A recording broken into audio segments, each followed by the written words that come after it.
선한 사람 TV를 애청하고 계시는 성도 여러분, 안녕하십니까? 오늘도 계속해서 8번째 화평하게 하는 자 복이 있나니 그들이 하나님의 아들이라 일컬음을 받을 것이며 라고 하는 내용의 말씀을 강론하겠습니다.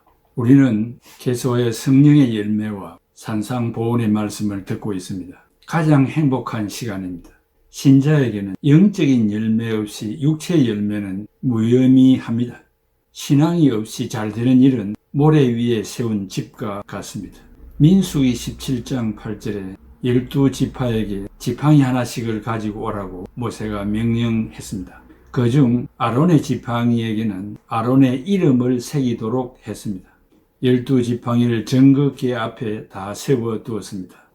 이튿날 모세가 정극계가 있는 장막에 들어가서 보니까 레위집을 위하여 낸 아론의 지팡이에 움이 돋고 순이 나고 꽃이 피어서 살구 열매가 열렸다고 했습니다. 물론 이 말씀은 제사장 제도의 연속과 예수 그리스도의 부활을 입증하는 것이지만 우리의 삶에도 기적의 열매가 맺혀야 하겠다는 말씀입니다. 화평하게 하는 자, The Peacemaker는 서로 싸우고 있는 그런 두 편 사이에 서서 화목하게 하는 중재자를 가르치기도 합니다. 헬라어로는 에이레노 포이오이인데 직역하면은 화평을 만드는 자입니다. 서로 싸우는 사이에 들어가서 중재만 하는 것이 아니라 자기 스스로 평화와 화평을 위하여 혼신의 노력을 다하는 것을 말합니다. 이 세상은 이미 화평이 깨진 상태입니다. 화평이 회복되어야 하는 세상입니다. 물론 인간과 인간 사이의 분쟁도 있습니다. 그 이유는 감정 대립이나 이득 관계에 연유된 것이고 나아가 국가 간의 전쟁은 영토 확장이나 이념 간의 대립으로 끊임없이 지속되고 있습니다. 그 이념의 대립이 유신론과 무신론의 투쟁일 것입니다. 인류 역사의 입장에서 보면 그 근본적인 문제가 있는데 죄로 말미암아 하나님과의 관계가 두절된 상태이기 때문에 화평을 누릴 수가 없습니다. 죄가 세상에 들어오므로 인류는 사탄의 지배를 받아서 하나님과 원수가 되므로 하나님과의 관계가 산산이 깨지게 된 것입니다. 따라서 본문에서 말하는 화평하게 하는 자는 자신의 몸을 희생의 제물로 바쳐 평화를 회복하신 평화의 왕 예수 그리스도께로 인도하는 자를 말합니다.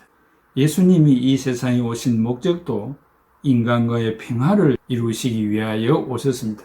결국 십자가의 희생으로 죄인을 용서하심으로 하나님과 인간에게 평화를 이루셨습니다. 그리하여 하나님을 아버지라 부르게 되었고 우리는 하나님의 자녀가 되었습니다. 이런 의미에서 볼 때 평화는 현상적 윤리적 차원을 넘어서 그리스도의 보혈에 의한 구원이라는 신학적인 의미를 지니게 됩니다.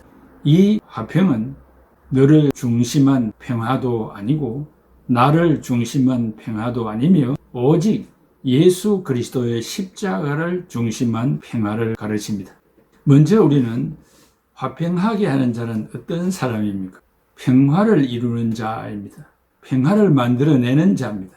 적극적으로 평화를 조성하며 이루어가는 자입니다. 평화를 만드는 자는 환경에 동화되는 자가 아닙니다. 예수 그리스도의 십자가를 중심으로 평화를 이루는 것입니다. 어느 곳에든 갑과 을이 있기 마련이지만 분명한 것은 흑백의 원리를 무시하라는 것은 아닙니다. 철저하게 밝히지만 그 결과를 도출할 때 그리스도의 정신으로 하라는 것입니다. 둘째는 어떤 사람이 화평을 이룰 수 있습니까? 그 첫째는 예수님과 함께 하는 자입니다. 예수 그리스도를 믿는 신자가 해야 됩니다. 에베소 2장 14절에 그는 우리의 화평이신지라 했습니다. 적은 둘째는 자격을 갖춘 자입니다. 자격을 갖추지 못한 자는 불화만 조장합니다. 정욕의 사람과 이기적인 사람은 불화를 일으킵니다.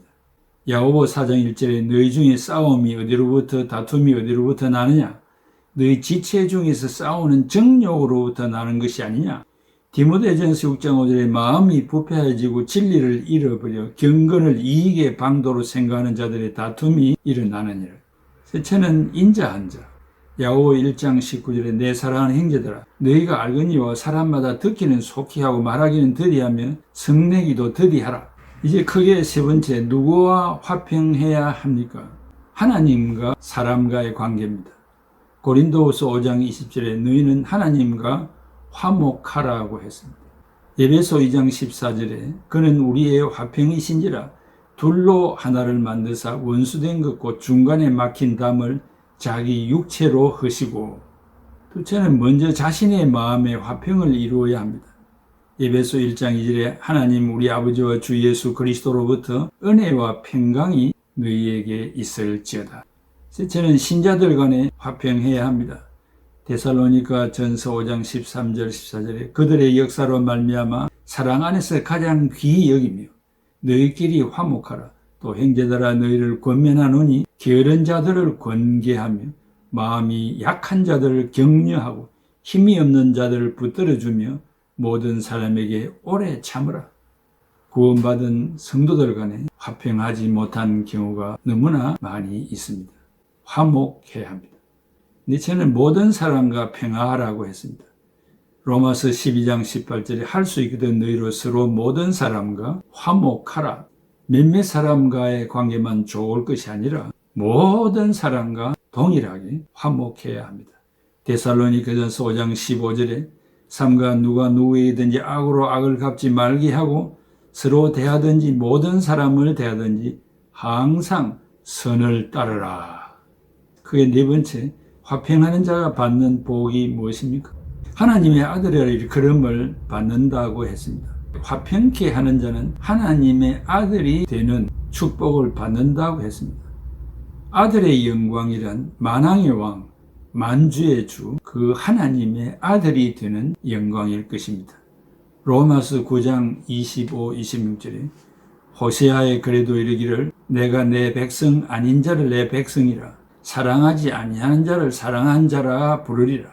너희는 백성이 아니라 한 그곳에서 그들이 살아계신 하나님의 아들이라 일컬음을 받으리라 함과 같으니라. 아들이라 일컬음을 받으리라는 말은 하나님이 이방인들을 자기의 아들로 삼은 것을 호세아서를 인용하여 말하고 있습니다. 바울이 로마서를 쓸 때 호세아서를 인용했습니다. 하나님은 자기의 백성이 아닌 이방인들을 하나님의 백성으로 부르실 것이며 사랑을 받지 못한 이방인들을 이제는 사랑을 받는 자들로 부르실 것이라는 것입니다. 로마서 9장 25절은 호세아서 2장 23절을 인용한 것입니다. 호세아 2장 23절에는 내가 나를 위하여 그를 이 땅에서 심고 긍휼히 여김을 받지 못하였던 자를 긍휼히 여기며 내 백성 아니었던 자에게 향하여 이르기를 너는 내 백성이라 하리니 그들은 이르기를 주는 내 하나님이시라 하리라 하시니라 그랬습니다. 로마서 9장 26절은 호세아서 1장 10절을 인용한 것입니다. 호세아서 1장 10절은 그러나 이스라엘 자손의 수가 바닷가의 모래같이 되어서 헤아릴 수도 없을 것이며 전에 그들에게 이르기를 너희는 내 백성이 아니라 한 그곳에서 그들에게 이르기를 너희는 살아계신 하나님의 아들이라 할 것이라. 이방인들은 하나님의 백성이 아니라고 그들에게 말했던 그곳에서 살아계신 하나님의 아들들이라고 부름을 받을 것이다 라는 것입니다. 인간은 죄를 범함으로 악하게 살았습니다. 원수를 맺으며 살았습니다. 용서를 못하고 살고 있습니다. 받기만 하고 살고 있습니다. 말로 남을 죽이고 있습니다. 한 맺힌 삶을 살고 있습니다. 이를 갈며 살고 있습니다. 칼을 갈며 살고 있습니다. 원한을 맺으며 살고 있습니다. 이런 일들은 자신의 영혼을 죽일 뿐 아니라 남의 영혼도 죽이는 것입니다. 이제 인간은 화평을 해야 할 이유가 있습니다. 우리 주님이 화평이시며 에베소 2장 14절, 고린도전서 14장 33절 화목하라는 직책을 주셨습니다. 화평이 성령의 열매이기 때문입니다. 화평하는 방법은 악을 버리고 선을 행해야 합니다. 온유해야 됩니다. 십자가를 생각해야 됩니다. 말씀을 생각해야 됩니다. 은혜를 충만히 받아야 됩니다. 의로운 생활을 해야 됩니다.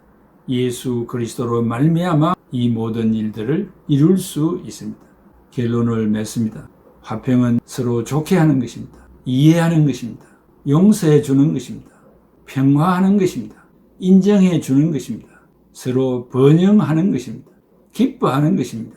사랑하는 것입니다. 서로 가까워지는 것입니다. 우리는 화평의 왕입니다. 성도는 화평의 전문가입니다. 우리는 화평의 도구입니다. 이런 사람이 하나님의 아들이라 칭함을 받게 될 것입니다. 여러분은 하나님의 자녀라는 일컬음을 받고 계십니까? 거기에 합당한 삶을 살고 계십니까? 화평케 하는 자가 복이 있나니 하나님의 아들이라 일컬음을 받을 것이미요. 이런 축복이 여러분 대대손손에게 임하기를 기원합니다. 기도합시다. 아버지 하나님, 오늘도 계속해서 위대하신 하나님의 말씀을 경청하게 하신 것을 감사합니다. 나와 너가 화평을 이루어가며 가족 간의 화평을 이루어가며 성도 간의 화평하며 민족 간의 화평하며 나라와 나라 간의 화평하는 이 세상이 되게 하여 주시고, 나아가 우리는 죄를 범함으로 하나님과 원수가 되었는데 예수 그리스도의 십자가의 희생으로 하나님을 아버지라 부를 수 있게 되었고, 하나님은 우리를 자녀라, 아들이라, 딸이라 부를 수 있게 평화의 화신으로 태어난 것을 감사드립니다.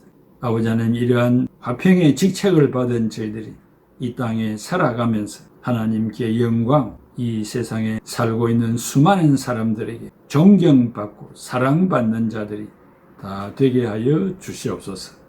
예수님의 이름으로 기도하옵나이다. 아멘.